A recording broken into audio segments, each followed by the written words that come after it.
Types of investors engineering entrepreneurship IPRൻ്റെ module 4-ത്തെ investors എന്ന ടോപ്പിക്കിൽ വരുന്ന ഒരു പോർഷനാണ് types of investors.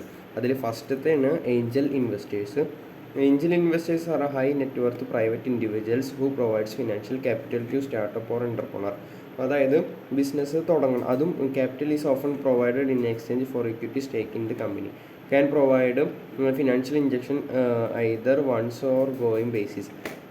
An angel investor typically provides capital in early stages of a new business when risk is high. They often excess cash on hand allocate towards high risk investment.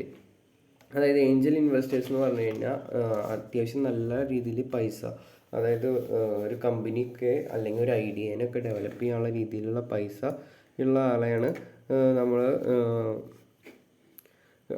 Angel investors എന്ന് പറയുന്നത്. അവർ അത്രയും റിസ്ക്കാണ്, അതായത് business success ആയിട്ട് ഏറ്റെടുക്കല്ല, take over അല്ല ചെയ്യണത്. ഒരു business തുടങ്ങുകയോ startup ആയിട്ടുള്ള ഒരു ഐഡിയനെ നറിഷ് ചെയ്യാൻ വേണ്ടിയിട്ടുള്ള ഒരു പൈസ മുടക്കുന്ന ആൾക്കാരെയാണ് ഇവർ സാധാരണ ഷെയറാണ് മേടിക്കാറ്. ഓക്കെ, ഇനി വെഞ്ചർ ക്യാപിറ്റൽസ് എന്ന് വെച്ച് കഴിഞ്ഞാൽ private investors usually in the form of company. അതായത് ഇവർ കമ്പനീസാണ്, ഇവർ small companies this in startups. ചെറിയ കമ്പനീസിനെ അവരുടെ അതേ രീതിയിൽ അല്ലെങ്കിൽ അവർക്ക് മത്സരമാവുന്ന അവർക്ക് തോന്നുന്നവരെ അവർ കമ്പനിയിൽ ഏറ്റെടുക്കും.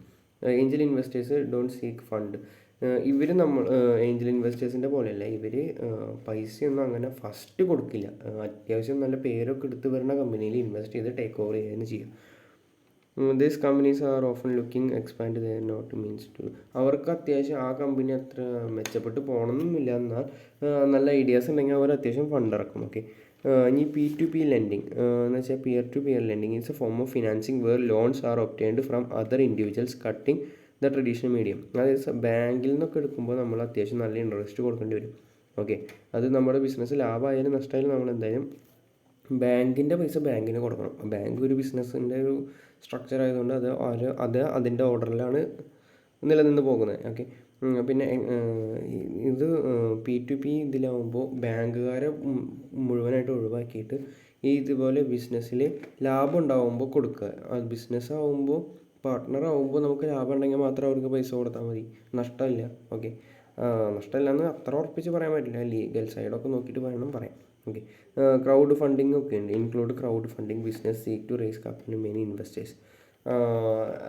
ഏതെങ്കിലുമൊക്കെ രീതിയിൽ സഹായിക്കണമെങ്കിൽ അവർ ക്രൗഡ് ഫണ്ടിങ് ഒക്കെ വിളിച്ച് വയ്ക്കും. പിന്നെ personal investors can be individuals investing own and may take many forms. ഇവർ പല രീതിയിൽ വേണമെങ്കിൽ പേഴ്സണലായിട്ട് ഇൻവെസ്റ്റ് ചെയ്യണവരുണ്ട്. Invest their capital usually in stocks. അതായത് നമ്മുടെ കമ്പനി സ്റ്റോക്ക് മാർക്കറ്റിൽ രജിസ്റ്റർ ചെയ്ത് കഴിഞ്ഞാൽ സ്റ്റോക്കോ നമ്മൾ ബോണ്ട് മ്യൂച്വൽ ഫണ്ട് പല രീതിയുണ്ട്, അതിലൊക്കെ ഇൻവെസ്റ്റ് ചെയ്യും. Professional investors but seeking high returns from simple investment, certificate deposit അങ്ങനെയൊക്കെ വെച്ചിട്ടാണ് അവർ പെട്ടെന്ന് പൈസ ഉണ്ടാക്കുന്ന ഒരു വിഭാഗമാണ് personal investors. Okay, institutional investors അതായത് മറ്റുള്ളവരുടെ നല്ലതിന് വേണ്ടിയിട്ട് ഇൻവെസ്റ്റ് ചെയ്യണതാണ് പൈസ. Organisations are that invest money. Examples institution mutual funds, exchange traded fund, hedge fund അങ്ങനെ. Because institution raise amount capital from many investors. ഇത്രയും നമ്മുടെ ഇൻഷുറൻസൊക്കെ ഇതിൽ പെട്ടതാണ്. ഓക്കെ, ഇൻസ്റ്റിറ്റ്യൂഷണൽ ഇൻവെസ്റ്റേഴ്സ് അതായത് നമ്മളുടെ ഇതിന് വേണ്ടിയിട്ട് തന്നെ ഉണ്ടാക്കുക, ഒരു ഓർഗനൈസേഷനിൽ പ്രൊവൈഡ് ചെയ്യുക. അപ്പോൾ അവരത് റോൾ ചെയ്തിട്ട് നമ്മുടെ ആവശ്യത്തിന് തന്നെ തിരിച്ച് തരും. അതായത് അവർ അത്രയും പൈസ വല്ല ബാങ്കിലിടെ എങ്ങനെയെങ്കിലും ഇതുപോലെ സ്റ്റോക്ക് മാർക്കറ്റിലൊക്കെ പൈസ ഇൻവെസ്റ്റ് ചെയ്തിട്ട് ആ പൈസ മൾട്ടിപ്ലൈ ചെയ്തിട്ട് എല്ലാവർക്കും ഷെയർ ആക്കും. ഓക്കെ, പിന്നെ അവരുടെ ആ ലാഭത്തിൽ നിന്നാണ് അവർ നിലനിന്ന് പോകുന്നത്.